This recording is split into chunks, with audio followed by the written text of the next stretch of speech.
Bismillahirrahmanirrahim. Assalamualaikum warahmatullahi wabarakatuh. Alhamdulillahilladzi arsala rasulahu bil huda wa dinil haqq liyudhhirahu 'ala dini kullih wa kafa billahi shahida. Wa asyhadu an la ilaha illallah wahdahu la syarika lah wa asyhadu anna Muhammadan abduhu wa rasuluh. Allahumma shalli ala nabiyyina Muhammad wa ala alihi wa man tabi'ahum bi ihsanin ila yaumiddin. Allahumma anfa'na bima 'allamtana wa 'allimna ma yanfa'una wa zidna ilma. Baik, para jamaah sekalian, Bapak Ibu yang mudah-mudahan senantiasa dirahmati dan diberkahi oleh Allah Subhanahu wa taala. Di kesempatan malam hari ini kita akan kembali melanjutkan dua pembahasan. Yang pertama dari kitab Bulughul Maram karya Ibnu Hajar Al-Asqalani, melanjutkan tentang hukum pidana. Kemudian setelah itu kita akan melanjutkan lagi tentang larangan-larangan dari kitab Riyadhus Shalihin.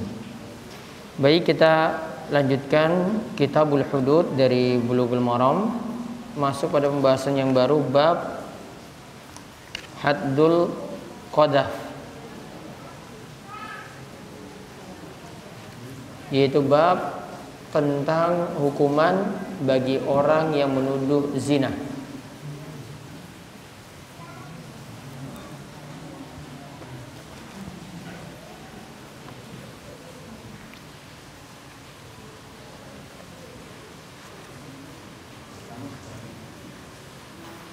Kalau hadis rujukan saya hadis nomor 1250.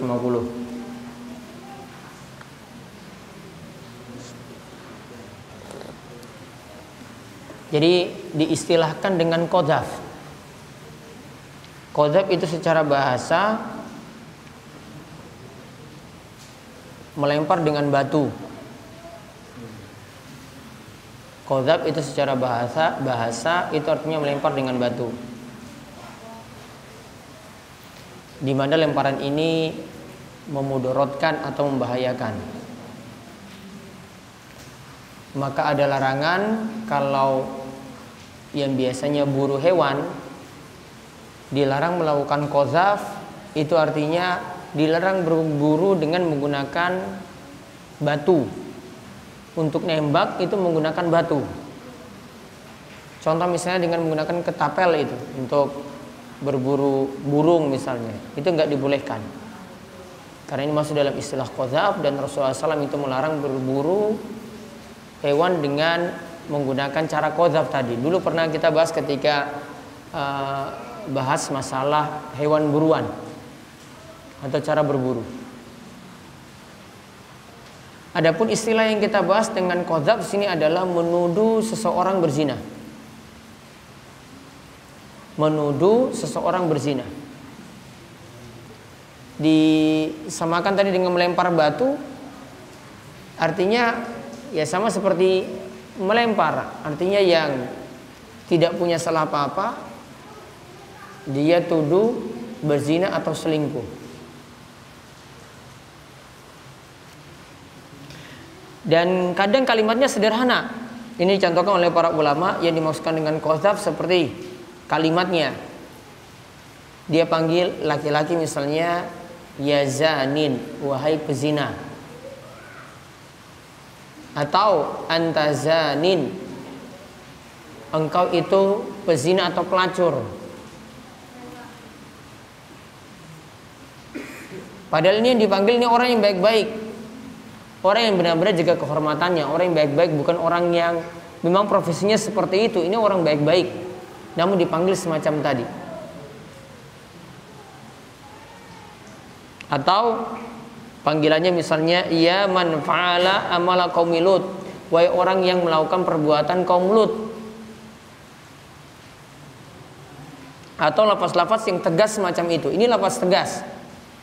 Maka kalimat ini kalau memanggil orang yang baik-baik, ini dianggap kalimat qadhaf.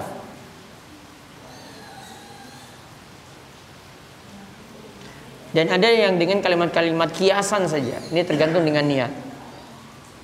Intinya qadhaf hukumannya termasuk kabairudz dzunub, termasuk dosa besar. qadzaf atau menuduh zina termasuk dosa besar. Namun dengan catatan di sini yang dituduh muhsonan. Yang dituduh di sini adalah orang yang baik-baik. Yang dituduh di sini adalah orang yang baik-baik.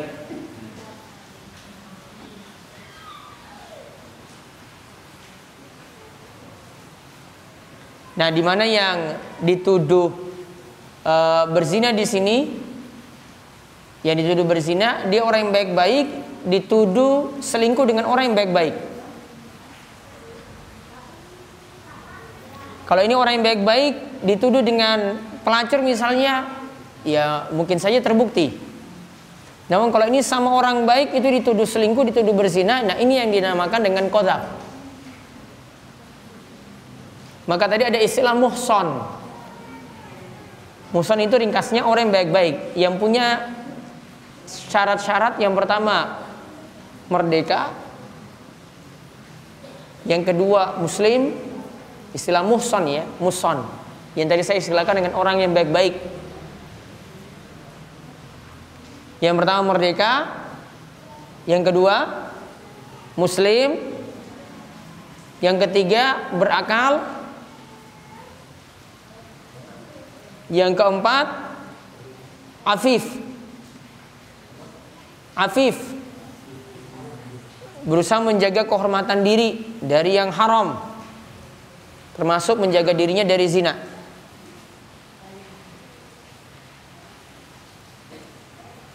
Ini seperti dalam doa, Allahumma inni as'alukal huda wat tuqa wal afaf wal ghina. Ya Allah, aku meminta padamu itu petunjuk, ketakwaan, iffah. Iffah ini menjaga diri dari yang haram. Dia ini orang-orang yang soleh, orang-orang yang baik. Itu punya sifat iffah namanya, atau afif tadi disebut.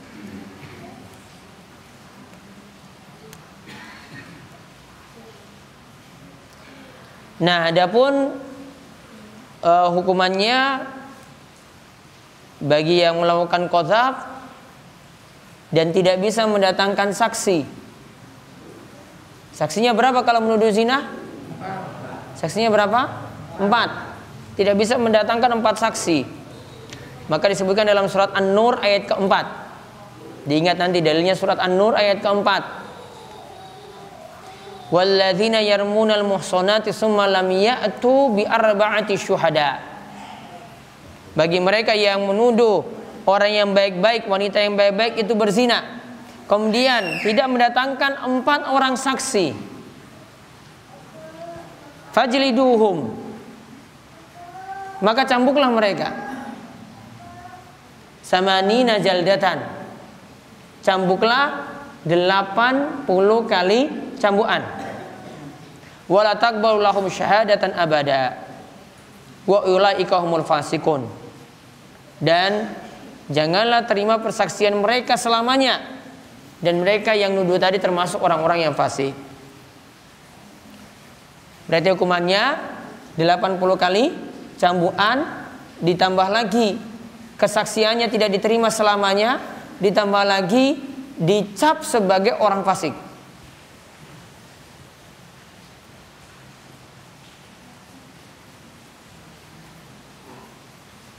Adapun di akhirat, dilihat dalam surat An-Nur ayat 23, hukumannya innal ladzina yarmunal muhsanatil ghafilatil mu'minati lu'inu fid dunya wal akhirah walahum azabun azim.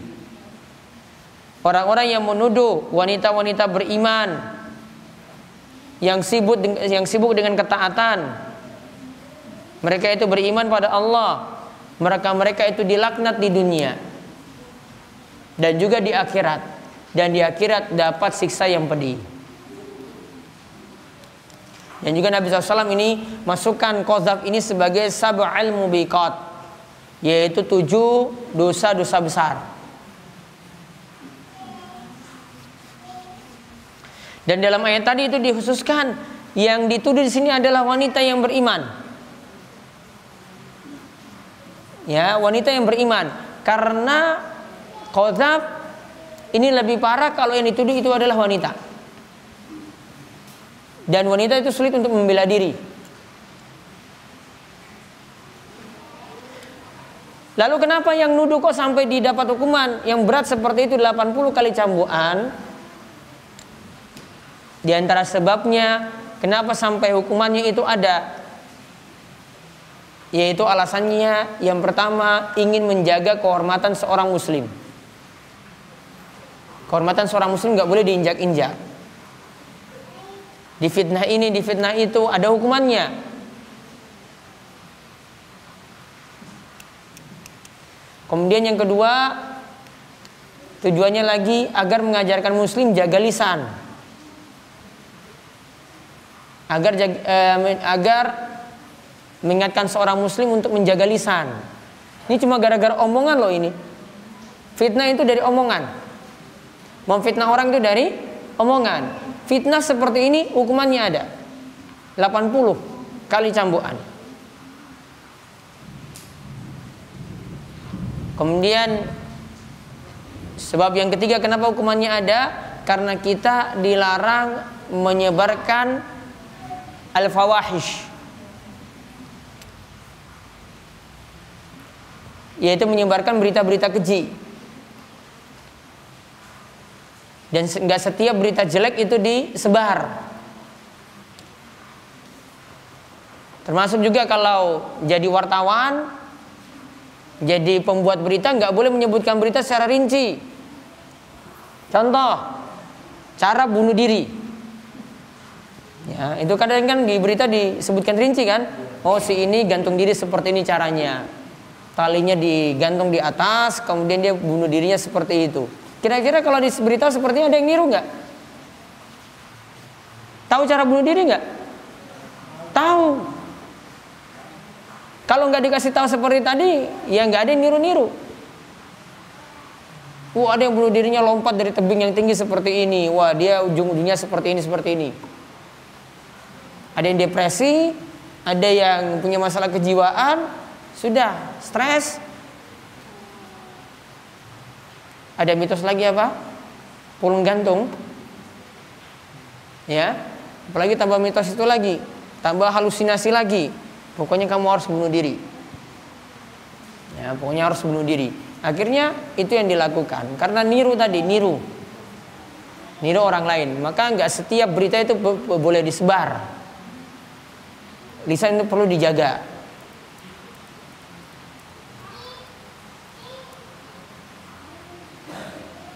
Dan ini juga sebagai sebab yang keempat, ini sebagai obat bagi orang yang dituduh. Ternyata kalau tuduhannya nggak benar, maka yang menuduh itu nanti yang dihukum. Yang menuduh siapa itu yang dihukum. Jadi seperti obat bagi dirinya. Tanya saya itu difitnah keji sekali, kejam sekali fitnah yang dituduhkan. Maka ketika tidak terbukti, maka orang yang menuduh itu dapat hukuman qadzaf 80 kali cambukan. Dia terasa mendapatkan obat. Penawarnya ada dari fitnah-fitnah yang ada tadi.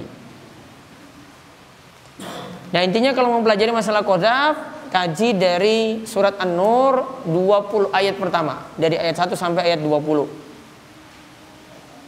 Dikaji itu. Ini juga nanti dapat pelajaran gimana menghadapi fitnah. Ya, hadapi fitnah itu seperti apa. Ini ketika dituduh. Ya, contoh saya tuduhan, dituduh teroris, dituduh ini, gimana hadapi fitnah-fitnah tadi ya. Kaji dari surat An-Nur ayat 1 sampai 20. Baca dari kitab tafsirnya. Dan itu nanti dapat pelajari juga kisah-kisah seperti Aisyah dituduh selingkuh atau berzina, bagaimana Aisyah itu menghadapi fitnah tadi. Itu dari surat An-Nur ayat 1 sampai 20. Videonya ada di YouTube. Saya punya kajian tafsir surat An-Nur. Ya, tafsir surat An-Nur baru sampai ayat 20 kalau nggak salah. Bisa diikuti. Yang penting punya paketan. Nggak punya paket ya nggak bisa. Kalau paketnya habis ya beli paket lagi.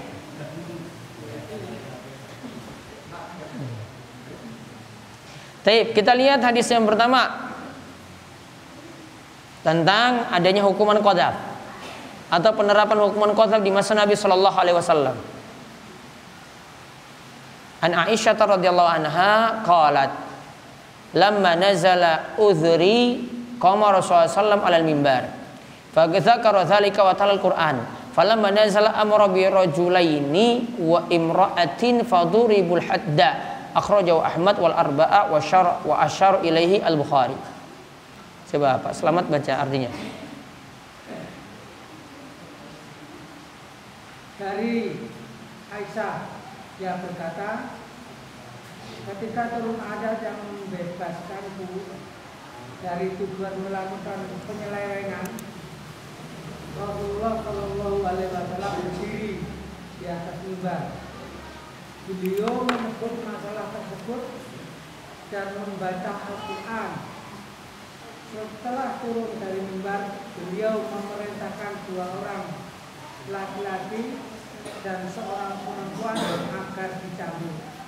Lalu mereka dicambuk sebagai haknya.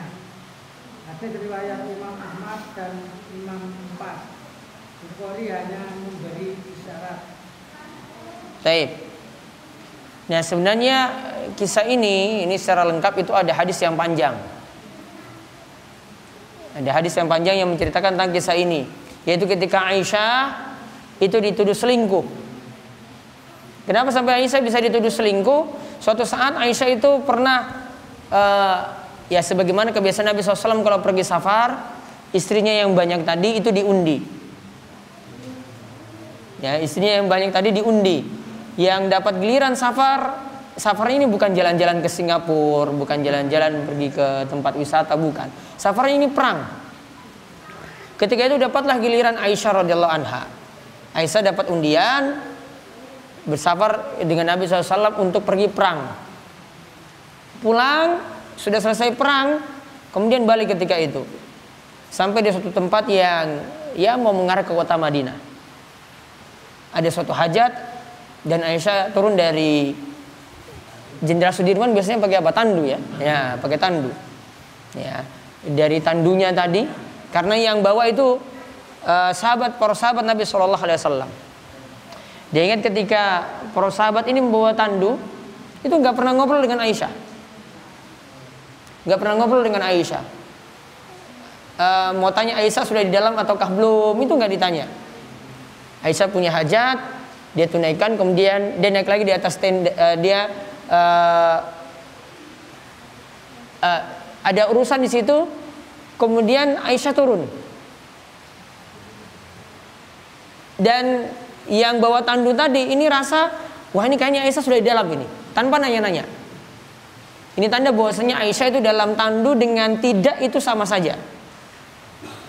Ya, berarti kurus. Ya, mau di dalam mau turun dari situ sama saja. Oh berarti beratnya nggak ada, alias kurus. Ya, ini padahal sudah diperistri oleh Nabi Sallallahu Alaihi Wasallam.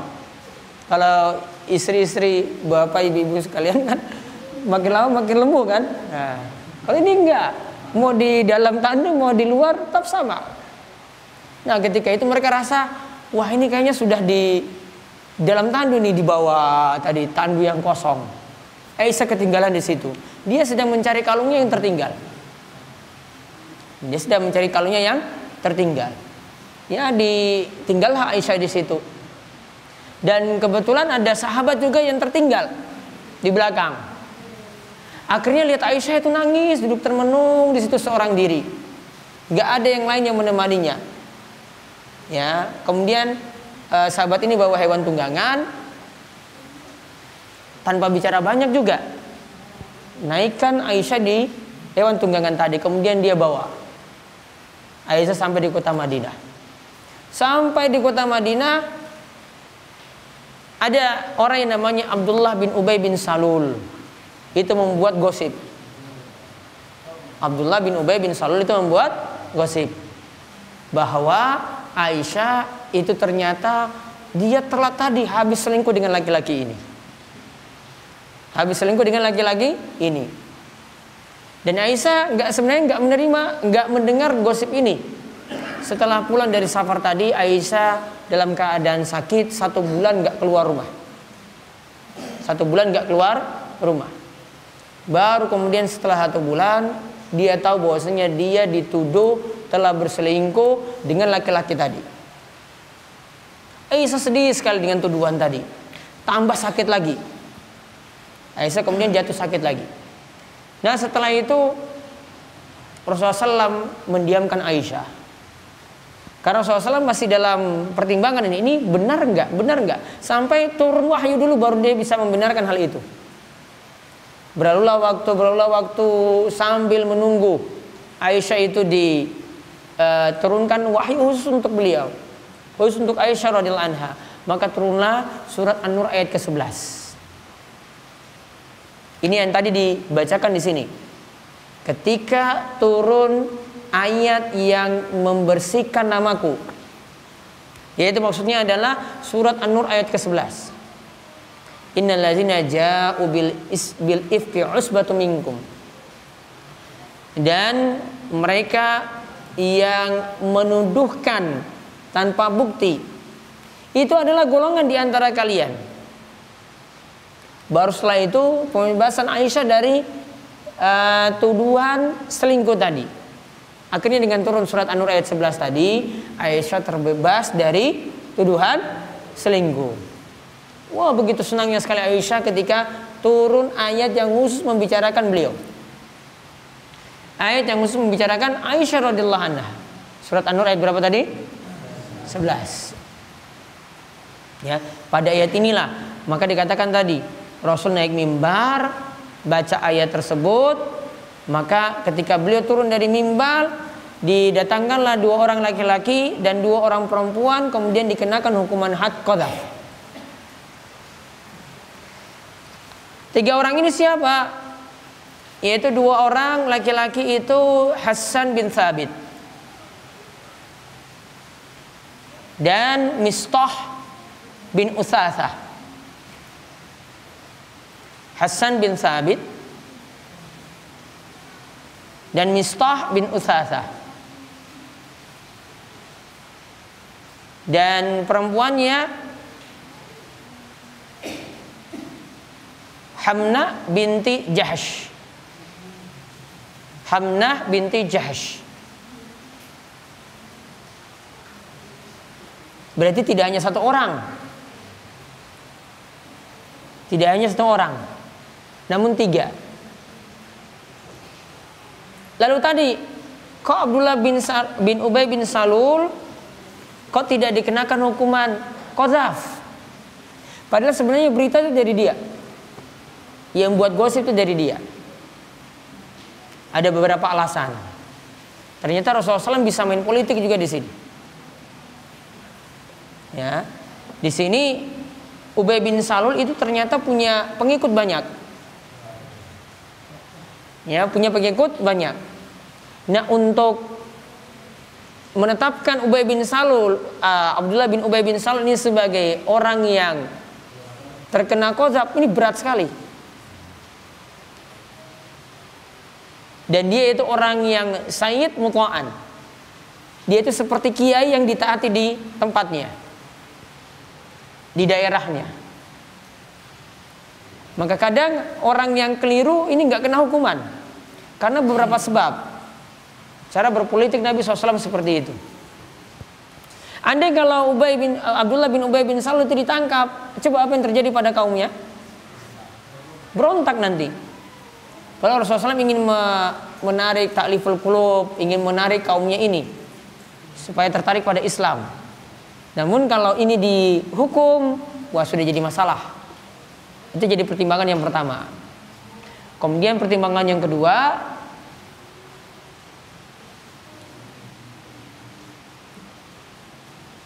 karena ketika itu tidak ada bukti. Ya ada bukti mungkin 3 orang ini. Untuk Abdullah bin Ubay bin Salul tidak ada bukti dan tidak ada pengakuan. Padahal untuk dikenakan hukuman qadzaf itu dengan 2 syarat. Yang pertama, bukti harus ada dulu. Kalau tidak ada bukti baru kenakan hukuman qadzaf. 4 orang saksi harus ada kan? Kalau nggak ada 4 orang saksi berarti kena hukuman qadzaf. Kalau enggak, yang selingkuh tadi itu ngaku. Kalau tidak juga berarti kenakan hukuman qadzaf. Dan di sini tidak terbukti pada Abdullah bin Ubay bin Salul. Artinya di sini ya pokoknya untuk bukti, untuk pengakuan, nah ini membuat Abdullah bin Ubay bin Salul itu bebas. Nah intinya di sini Abdullah bin Ubay bin Salul tidak kena hukuman qadzaf. Intinya cuma untuk 3 laki-laki tadi, 3 orang tadi, 2 laki-laki dan 1 perempuan. Intinya kesimpulan yang bisa kita ambil,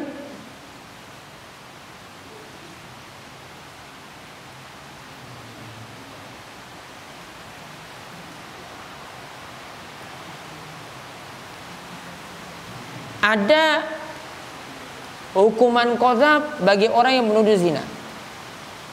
Ada hukuman qadzaf bagi orang yang menuduh zina.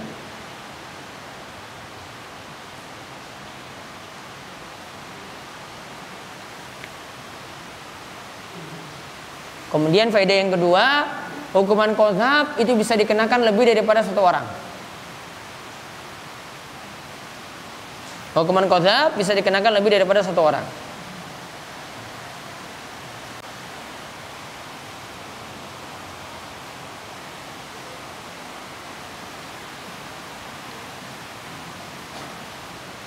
Nah kemudian kita lihat lagi hadis berikutnya lagi, hukuman qadzaf bagi suami yang menuduh istrinya berzina, yang menuduh istrinya selingkuh.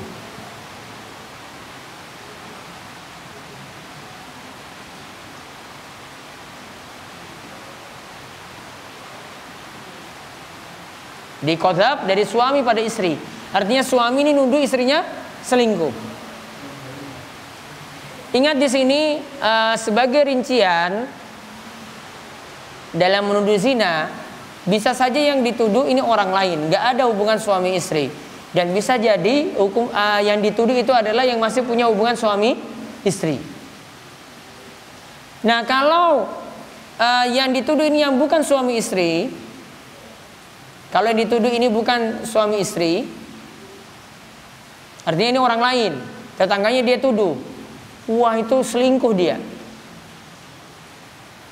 maka yang harus dilakukan, datangkan 4 orang saksi atau ada pengakuan sendiri dari yang berzina. Kalau tidak, maka dikenakan hukuman qadzaf. Namun kalau bagi suami istri,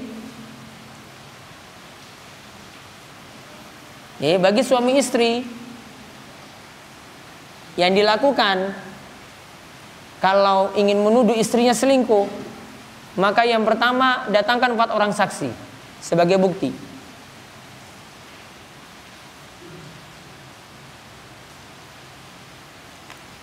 Kemudian yang kedua,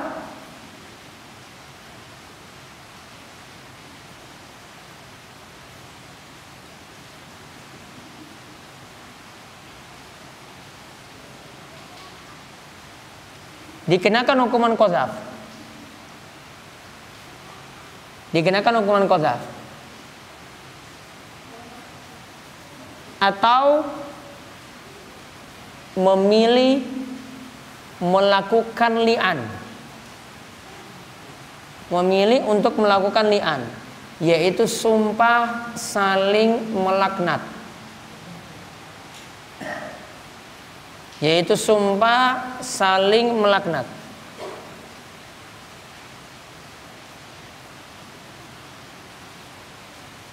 Ada Al-Quran yang bisa ini? Ya itu.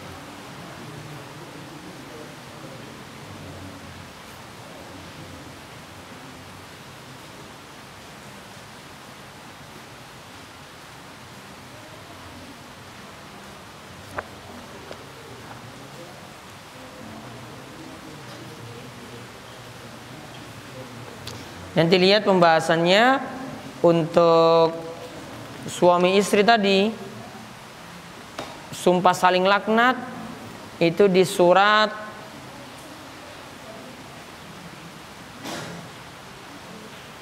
An-Nur ayat ke-6 sampai ayat ke-9. Surat An-Nur ayat 6 sampai 9. Itu yang saya bilang tadi, sumpah saling melaknat. Karena 4 saksi nggak ada, maka dia harus bersumpah 4 kali. Laki-laki ini nuduh istrinya, berarti dia harus sumpah 4 kali bahwasanya dia memang benar-benar menuduh istrinya itu selingkuh. Kemudian yang kelima, ditambah dengan sumpah yang kelima, kalau dusta maka laknat Allah untuk dirinya. Nah, kemudian istrinya sebaliknya dituduh. Istrinya sumpah lagi 4 kali bahwasanya saya tidak selingkuh. Kalau suami saya benar, maka laknat Allah untuk saya. Maka laknat Allah untuk saya. Berapa kali sumpah berarti? 5. Ya, 5 kali sumpah. Nah, itu sumpahnya di depan pengadilan. Nanti ada, kalau kemenak insya Allah ada, harus ada. Ya, karena khulu ada, istri gugat cerai ada talak juga ada, ya berarti lian ini harus ada. Ini nanti di pengadilan agama. Jadi nggak main-main ini. Ini masalahnya nuduh istri sendiri. Jadi kalau dia nggak mau dihukumi qadha, berarti harus tadi apa? Sumpah saling laknat. Dan kalau sudah sumpah seperti ini, langsung pisah selamanya, tidak boleh lagi bersatu. Tidak boleh lagi kata-kata menyesal, saya itu kemarin minta maaf sudah menuduh kamu selingkuh. Nggak ada lagi kata-kata maaf, pokoknya nggak bisa balik. Ya, kalau sudah saling laknat seperti ini tidak bisa balik. Nah, masalah anaknya nanti, ini nanti masalah lain. Ini tadi tentang masalah sumpahnya tadi.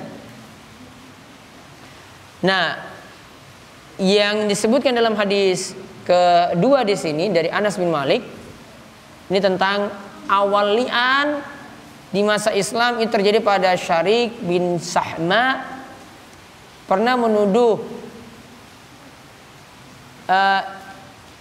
yaitu yang menuduh sini Hilal bin Umayyah menuduh Syarik bin Sahma telah berzina dengan istrinya. Istri dari Hilal. Istrinya namanya Umayyah. Maaf, istrinya sini ada namanya sendiri. Istrinya